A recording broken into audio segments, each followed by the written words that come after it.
Warahmatullahi wabarakatuh. Selamat datang kembali di Haryana Official. Bapak semuanya gimana kabarnya nih hari? Semoga sehat selalu di perantauan, amin. Semoga bapak semuanya terhindar dari mara bahaya, dipermudah segala urusan sampai mbak. Amin ya robbal alamin. Doa terbaik dari tanah air buat sampai semuanya. Saya selalu mensupport channel iki. Muga-muga sampai yang perantauan iki iso sukses selalu. Amin ya robbal alamin. Nah, bapak semuanya, kali ini kita bakal membahas sebuah berita yang kemarin beredar. Ini berita lokal mbak, sekitaran tanggal 23-24 Januari 2025. Tapi kalau mbak-mbak mungkin nggak mengetahui berita ini, mungkin nggak nonton TV di sana, karena di TV ini disiarkan. Bagaimana sih tentang beritanya? Mari kita bahas. Ki bermanfaat sekali buat mbak-mbak semuanya agar lebih berhati-hati ke depannya ketika memilih agensi. Karena nggak semuanya agensi tujuannya iki didirikan agensi untuk mencari keuntungan dengan cara mencarikan majikan untuk CC-nya ataupun mencarikan CC untuk majikan Hongkong. Enggak mbak, ada agensi yang pura-pura menjadi agensi padahal dia KW. Bagaimana sih ceritanya? Silahkan disimak. Pokoknya kita bakal membahasnya. Jadi let's go.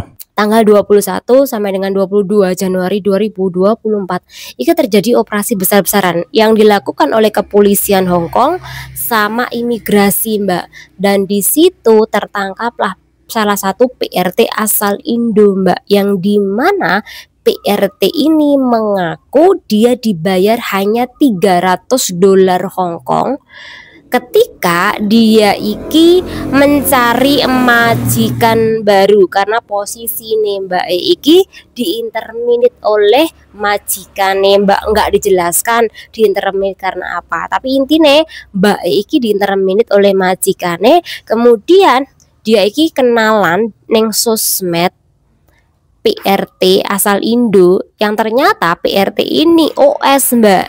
Jadi PRT ini ki OS, tujuannya mencari CC dan iki memang salah satu kaki tangannya agensi KW tadi. Nah, kemudian setelah dia kenalan sama si OS ini, diajaklah si mbak yang mencari majikan ini ke sebuah agensi tadi. Nah, di situ dia disuruh untuk pertama mendata semuanya, kemudian dokumen-dokumen iki diminta oleh si agensi ini. Jadi posisi ini mbak, walaupun diputus kontrak secara interminate, berarti dia masih memiliki visa tinggal mbak di situ. Jadi kayak atau KTP dia dan juga KTP Hongkong dia atau Hongkong ID dan juga paspor dia, iki kontrak kerja dia, iki semuanya masih berlaku mbak, karena sekali lagi dia masih memiliki waktu 14 hari tinggal di negara Hongkong tadi.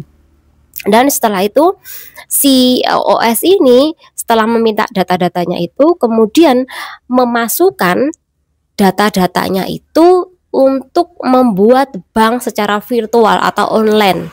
Jadi Mbak Eki disuruh membuat bank secara online sama si Mbak OS itu. Jadi cuman setuju dan iya, dan kemudian mbaknya itu dikasih uang 300 mbak untuk pembelian bank virtual dia atau rekening online dia tadi. Setelah dia iki menjual bank online-nya dia, iki akhirnya bank online-nya dia iki dibuat kejahatan yang disebut money laundering. Jadi setelah Mbak iki ATM-nya dibeli oleh salah satu agensi itu, maka oleh agensi itu digunakan untuk menerima uang dari para sindikat dari money laundry. Dan tidak hanya uang $300 Hongkong itu saja, tapi Mbak Eki juga mendapatkan telepon mbak atau HP secara gratis, tapi HP-nya ini adalah HP bekas. Jadi Mbak Eki mendapatkan dua keuntungan, uang 300 tadi dan juga HP bekas tadi. Nah, setelah itu Mbak Eki nggak mengetahui ternyata ATM yang ia buat secara virtual atau online itu dibuat untuk kejahatan money laundry. Intinya dia ini hanya memberikan semua dokumen-dokumen itu untuk mencari majikan, tetapi juga untuk membuat ATM secara online tadi. Nah, setelah itu PRT-nya ini tetap berada di building itu, Mbak.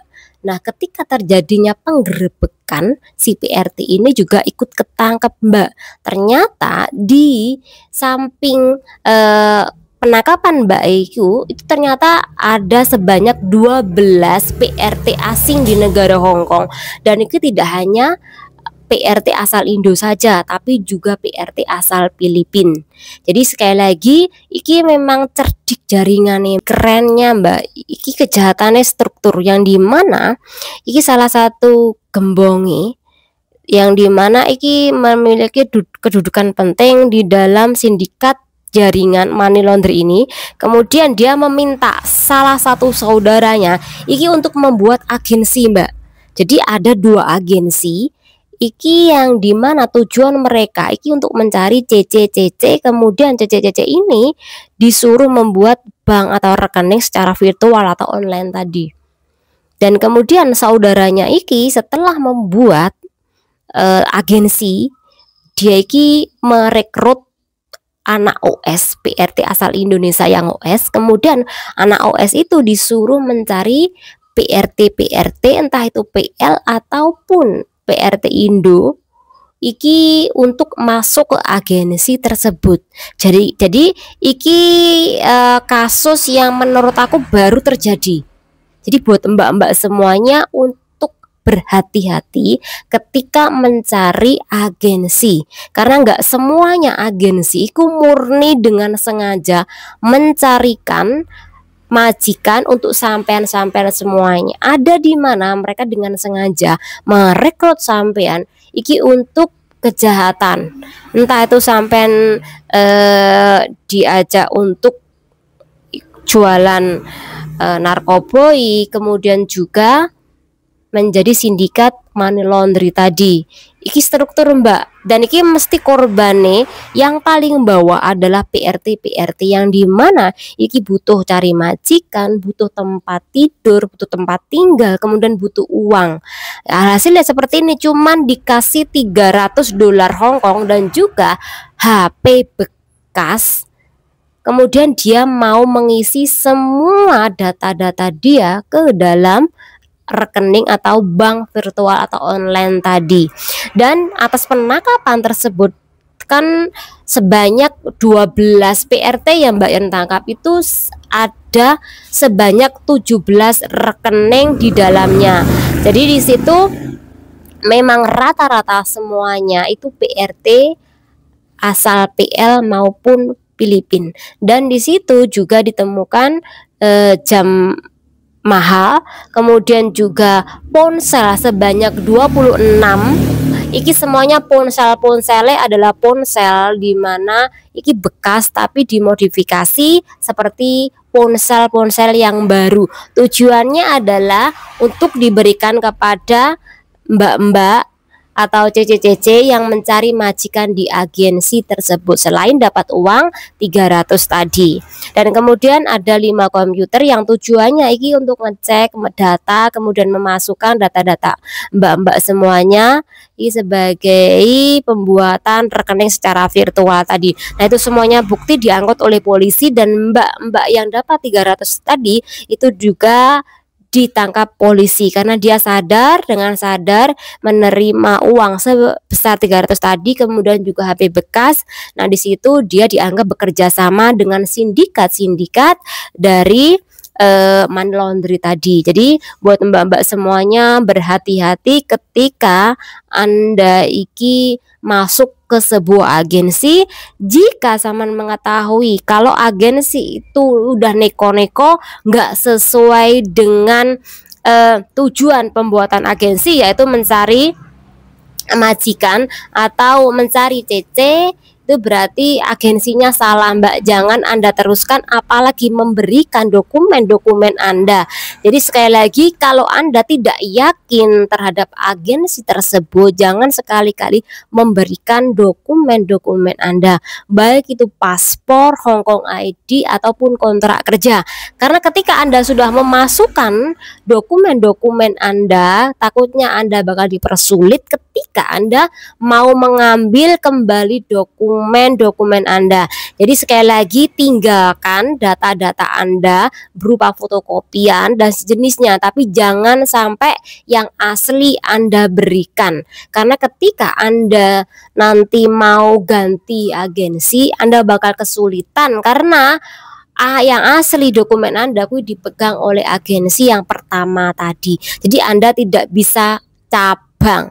Tapi kalau Anda sudah yakin dapat majikan di situ, nggak masalah, Anda bisa memberikan dokumen asli. Tapi kalau di tengah jalan iki agensi ini nggak beres, contoh seperti ini, menyuruh Anda untuk membuat bank secara virtual atau online, mending sampean udah nggak usah cari majikan di situ, Mbak. Itu sangat mencurigakan.